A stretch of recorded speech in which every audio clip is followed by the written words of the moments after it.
Shorten to lengthen.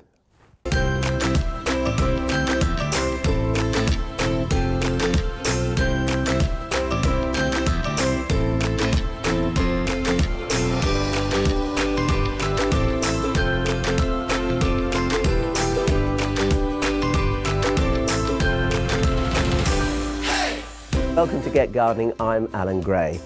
Now if you sowed sweet peas like I did in October, this is probably what you're faced with at the moment. And it looks pretty unprepossessing, doesn't it? Some straggly old growth here, a couple of nice growths there, but it needs a little bit of TLC to prepare it for the summer ahead. The view from my potting shed has changed. Graham and I bought an old Scottish sundial about 30 years ago. It was in an auction and it was lying in bits, and we said if it's cheap, we'll buy it. It was, we did, and for 30 years it's been at the bottom of a hedge, and at last we've managed to find a home for it. But now back to sweet peas.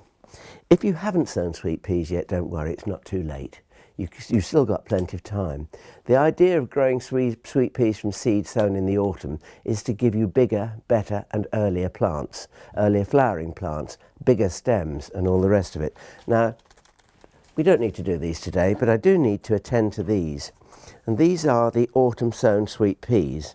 And you can see, if I gather up, there's two sorts of growth. There's the old top growth here, which we don't want. So I'm going to chop that off, big pair of sharp scissors, chop that off and discard it. We don't need that. But we do need these. These are the growths from the laterals, and they're the growths that are going to produce the biggest and the best flowers. But I'm going to probably surprise you even more now, because I'm going to give them a little bit of a haircut. I'm not going to go too far down, just above a pair of leaves. We take those little shoots off. This means that these plants are now going to produce further side branches from the laterals where the leaves join the stems, and they're going to be even bigger and stronger. But you see these that I've taken out of the tops, believe it or not, we had dreadful germination on some of our sweet peas about 3 years ago, and we had very few plants. So what I did, I snipped the stem off just below a leaf node. I then took that leaf off, took off those little bits of greenery there, so it's nice and tidied. I then gave them a little cut along the top. I don't want the tendril on there. And I dipped that in rooting hormone, put it round the edge of a pot, and you know, they all rooted.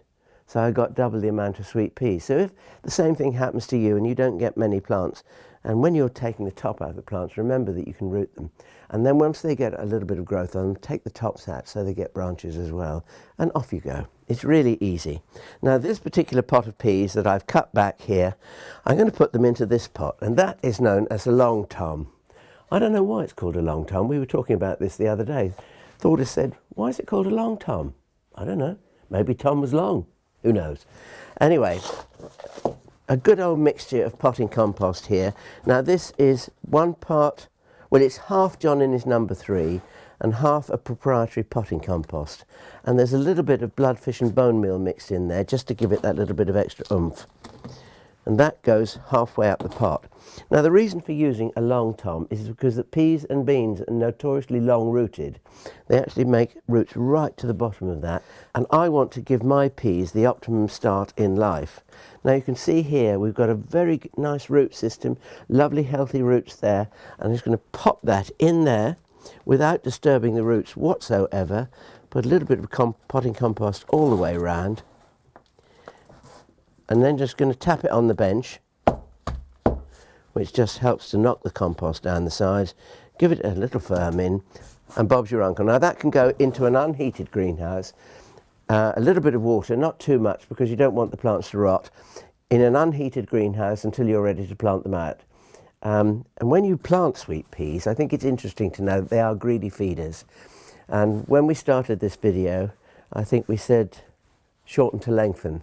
Well, we shortened the stems to lengthen the flowering period, and that's what we really meant, because this is going to produce all these lovely new shoots from the bottom and have a wonderful flowering period.